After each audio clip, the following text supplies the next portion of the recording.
तर येत्या काळामध्ये लाडकी बहीण देखील बंद करतील असा खळबळजनक दावा खासदार संजय राऊतांनी केलाय। राज्य लुटलं जातंय, राज्यावर बोजा आहे हे माहिती असूनही लाडक्या बहिणीसारखी योजना आणली।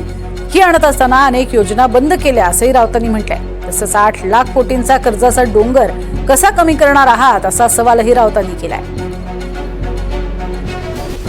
लाडक्या बहिणीसारख्या योजना आणल्या आणि आता त्या बंद करायच्या मार्गावर। शिवभोजन थाळीसारख्या गरिबांच्या योजना,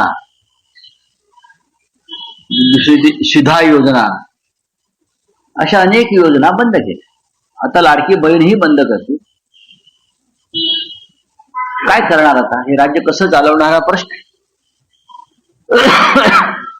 कर्ज काढून दिवाळी साजरी करणं किंवा निवडणुकात मतं विकत घेणं म्हणजे हा कर्जबाजारी महाराष्ट्राची तिजोरी ह्या लोकांनी महिलांची मतं विकत घेण्यासाठी वापरली।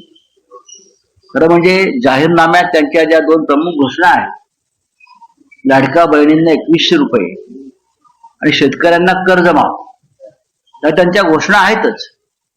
त्याचं तुम्ही काय करणार आहात हे उत्तर या राज्याच्या जनतेला मिळायला हवं।